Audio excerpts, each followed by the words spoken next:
Well, today is Monday, almost at the end of February right now. It is about 44 degrees right now. It was 57 earlier today. We're supposed to be in the 60s soon, man. We're warming up. There is still maybe about like half an inch of snow on the grass after we got 14 inches, give or take, like 2 weeks ago. Looks like winter's finally calming down, but I bet we're gonna get another storm on March 14th. I'm locking that date in. But what are we gonna do about naming chickens? I'm gonna show you how to name your chickens, how to come up with good names. We're gonna go over just about everything you'll need for these chicken names. Let's begin. So first of all, you can name your chicken after a feature of the chicken. So let's see. Can we find, like, do you see this Easter egg right here with the comb? The gray one right there? You could probably name her something after like one of her maybe facial features, maybe her comb. Because if you look at most Easter eggers, like one right there, they don't really have a comb. None of our Easter eggers have a comb except for this one rogue chicken right there. And I thought I saw another one for a second, but I believe not. Actually, it might be two that have combs, but you can name them something like comb or something like that. I don't know. Something that fits them. So I'll show you an example really quickly. I'm going to provide an example. I just got to get these chickens to stop crowding around me. As always, right here is my favorite chicken in this entire flock. Yep, that is right here, Puff. You can tell because of her puffy cheeks. I don't know how well you could tell, but she does have extremely puffy cheeks. Not to get confused with our chicken that died in 2021 named Puffy Cheeks. But she just has really puffy cheeks, and we already had a chicken named Puffy Cheeks, so we couldn't really reuse that name. So we just called her Puff. Next up, we got a name of a popular person, or it doesn't even have to be a popular person. That just sounds like something you'd name a chicken. So like, let's see. I think one of the most popular ones are Cluck Norris. That's one of a big one. We don't have any of them named after, like, you know, celebrities and influencers and stuff like that. We just came up with our own unique names. We'll get into some of the more complicated names and how they arose.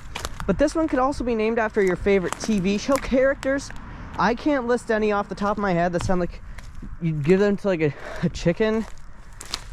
I can't really think of a couple. The first few I thought of was yeah, we had Cluck Norris. Another one I thought of was Alexander Hamilhen. You know, that's another pretty popular one I'll see.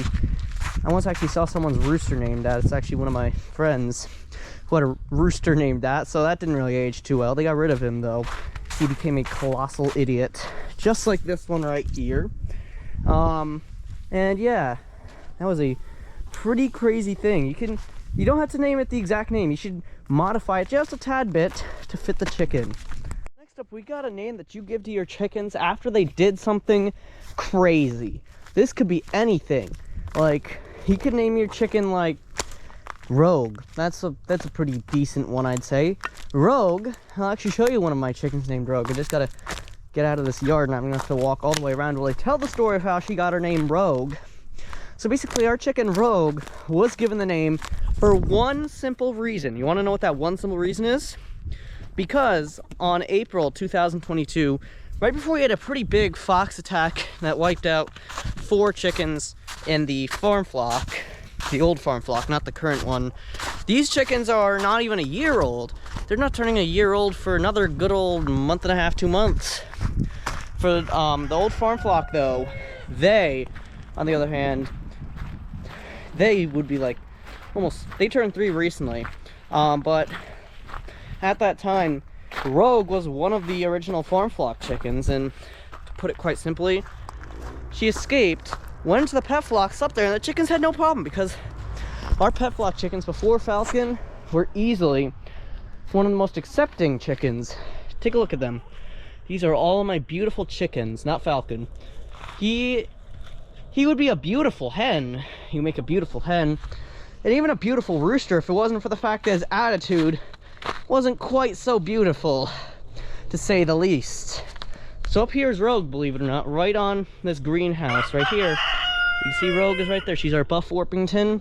An easy way to tell is because she has the biggest comb in this entire flock. When Mrs. Peepers was still alive, Mrs. Peepers had the biggest comb. But right now that title is pretty much tied between Rogue and PITA or PETA over here. Used to also be loudmouth, but not so much anymore. And finally, you can name them after chicken breeds. Now, this is one that's not so popular. I used to see these a lot, but now I don't really hear them too much. The most popular one, I'd say, is Silky, because there is a Silky Bantam, one of the more popular chicken breeds those are really the only chicken breeds I don't really like too much. Obviously, I reviewed them in one of my reviewing every chicken breeds, which promising you that there will be a video like that sometime by the middle of March. I can't lay out any dates for you. It'll probably be very soon, but those videos require a lot of preparation. Like, I'm talking 3 hours of prep at the very minimum. So Silky Bantams, had to review those with no bias. I really wanted to give them a lower score because of the roosters, but of course there have been some good roosters. So Silkies are one of them.